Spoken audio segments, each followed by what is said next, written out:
Yes, people, what's happening? Welcome back to the channel and welcome to the match reaction for Chelsea 2, Tottenham 0. Make sure you smash the like, subscribe if you're new around here, and as always, leave your thoughts in the comments below. And I tell you what, people, it doesn't matter what day it is, what time it is, what year, how shit we are, how many players we've got out injured. Chelsea will always beat Tottenham, especially at Stamford Bridge. Just one win in 33 years for Spurs at the Bridge. And last night, against the odds, to be perfectly honest, in my opinion, yes, we could go in confident knowing that our record against Spurs is very good, but 14 players out injured is quite something. No senior options from the bench whatsoever. And we saw a really good collective, solid effort from the boys. Clean sheet, debuts for lads from the academy, some brilliant individual displays across the side. And as I said, doing it with the 14 players out injured is quite something. And do you know what's mad? It doesn't really feel real, 14 injuries. And it's maddening. It really is maddening how there's literally been next to zero or pretty much zero coverage from the media about it. Every week we had to hear about all Newcastle injuries, Arsenal injuries, Spurs, Man United. They had these injury crises, but nobody mentioned how we were forced to have a bench last night with not one single senior option on it. But do you know what? It's the way it is. It's the way it's always been.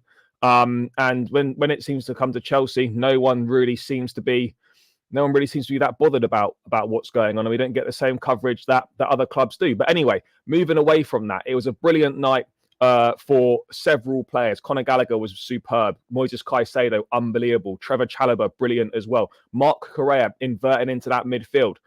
What a job he's doing in that role. That role seems absolutely perfect for him. And do you know what? Fair play to Mauricio Pochettino last night as well.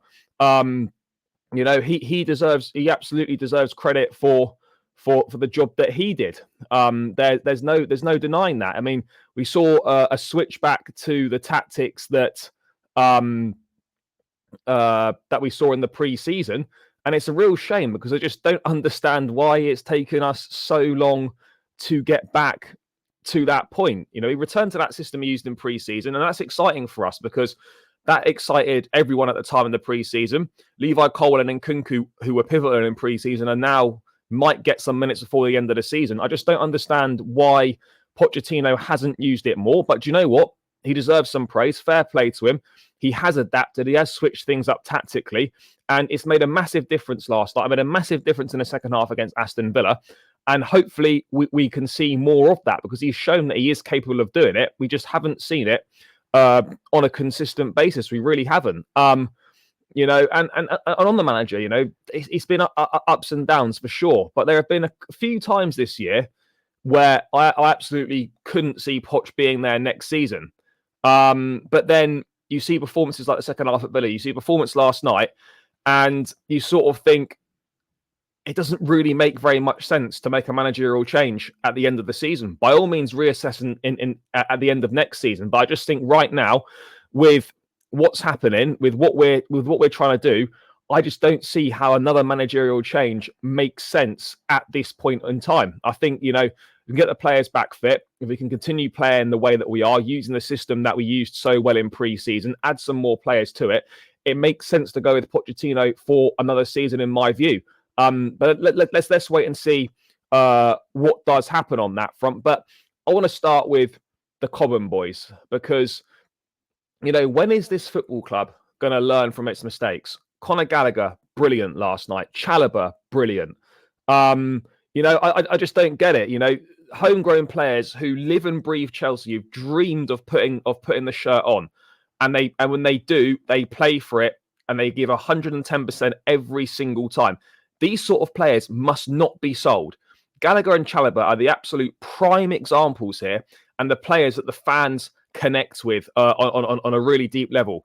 If the board want to sign young players, you don't need to. Look, we've got them here. Two 24-year-olds in Gallagher and Chalobah performing to a brilliant level. These guys should not be being solved.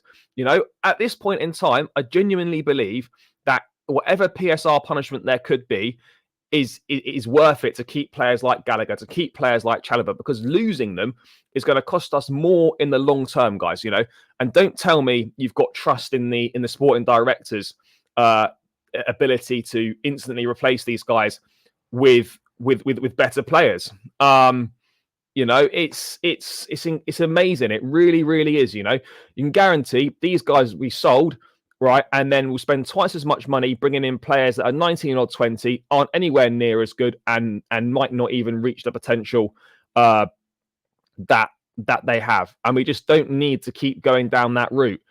Stop the obsession with young players. We've got some talented young players on our books. Stop looking elsewhere the entire time and focus on what you've got here. Conor Gallagher should not be being sold. It is as simple as that. Trevor Chalobah, I'm hearing 20, 25 million pounds. What sort of a joke is that? The guy's got multiple years on his contract, performs to a top level, versatile, can play centre back in a back three and a back four, can play right back, can play holding midfield player. That is an expensive player. That's someone that should be 40, 50 million pounds, not the 20, 25 million pounds that I'm hearing at this point in time. It's really strange. It is really odd. I just don't understand it. We've got players like Gallagher, over 75 appearances for Chelsea. Sorry, not Chalobah. Sorry, Gallagher with more as well. They just aren't worth 45 million pounds. At least get proper value for them. As I said, Chalobah's got a massive contract and can play anywhere in a back three or four. That player's worth a lot of money. You've got Ian Martson, who's a Champions League semi-finalist. Gallagher has been a captain for most of this season. These are the benchmarks, guys. At the very least, hold on to them. I'm not saying they should all start every single week, but those players are invaluable parts of a squad. You have to have players that understands what it means to play for the club, to play for the badge, and have the club's DNA in them. Those sort of players money can't buy. It's as simple as that. You can't develop that feeling. You can maybe try, but you either have it or you don't. And those kind of academy players have got that in their blood. And, that's priceless. And it's something that we absolutely shouldn't be making more mistakes over. We really should not be making that level of mistakes. And at the end of the day, we saw the turn against Mason Mount at the time. And my hope is that people aren't going to fall for the same trick twice. That if Gallagher does leave in the summer, it's not on him. And unfortunately, Chelsea just doesn't seem to know a good player when they have one. And the banner was brilliant to see for Conor last night. Absolutely fantastic. I mean, in terms of moving into the display itself, we started the game really well. Created some chances. Mudryk was good. Nice ball into Jackson. His shot's saved by Vicario. I think the rebound just comes too quickly for Palmer, but we get the goal. Chalobah with a brilliant header from Gallagher's free kick. Caicedo was superb again. You're not going to hear it because of his price tag and because he plays for Chelsea, but he was exceptional once again. And do you know what as well? The structure, particularly in the first half, really helped him settle into the game. And he did really well to handle what was a bit of a lack of control for us in the second half. But the big thing is the tactical switch to invert Cucurella into midfield. And Pochettino deserves credit for that. I don't know why it's taken so long for that to even be considered an option. Not only is it, obviously, we've had two good results back-to-back now. And if we weren't robbed by VAR, it would have been two brilliant wins against teams that are competing for Champions League spaces. But it's also shown that the gaffer does have a tactical brain. He stopped putting Cucurella out wide and he's inverted him into midfield. We know that Cucurella's strengths are not bombing down the wing. And by putting him in there as an extra man, someone next to Caicedo, it's really helped with the build-up play. It's helped with our counter-pressing. And it's put an extra man in the attacking line. And it's allowed Mudryk to operate wide on the touchline where he's at his best. And it also gets more use out of Cucurella. This should have been realised a lot sooner, but at least it has. At least it has. I also want to give praise to Nicholas Jackson. 11 Premier League goals now, another goal against Tottenham. These things are pretty par for the course. Nicholas Jackson owns Tottenham, it seems, at that point in time. He's now got more Premier League goals than Drogba managing his first season. And do you know what? Nothing can convince me otherwise. There is 100% a player there. And I think what's this season has made clear is that Chelsea do need to build the attack around Cole Palmer, and Nicholas Jackson needs to be an integral part of that as well. Palmer and Jackson, I think, really complement each other well. Yes, there's a few disagreements on the pitch at times, but I think that's a normal part of growth. And, you know, Jackson's got fantastic technique, his movement, which is still improving, his desire to get better, his work rate. These are a brilliant combination. And I think there really is a player in there. There really is a player there. But yeah, guys, I just think, you know, we can be really happy with what we saw last night.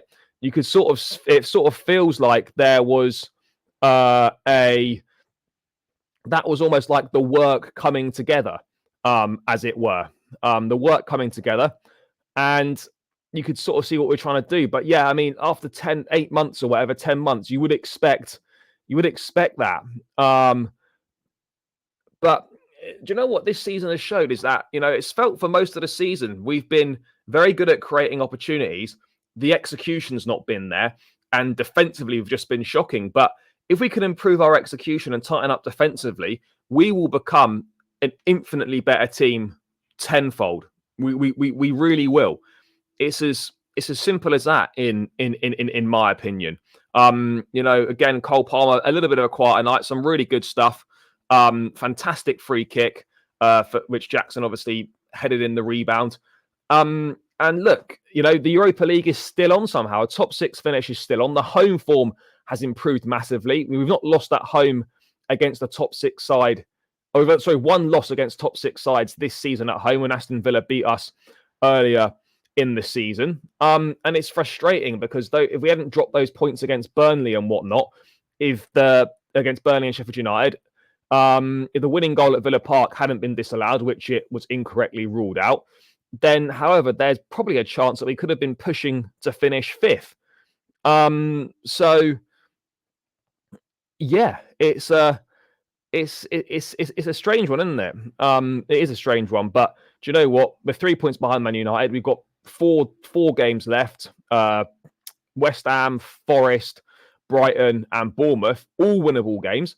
If we can get 10 points from the last 4, then there's every chance we finish in the top 6 and qualify for Europe. And that with a cup final and a cup semi-final, I would say that's not a bad season, given how it was looking not so long ago, and given the expectations perhaps at the start. I think that's probably par for the course, in my opinion. But yeah, brilliant performance all round last night. Also want to shout out Noni Madueke, who was superb, particularly improved with that defensive work rate. And yeah, again, more positives to take forward to West Ham on Sunday. But yeah, guys, that's just my thoughts on the game. Make sure you smash the like, subscribe if you're new around here, and we'll catch you again in another one soon. Up the Chelsea, and peace out.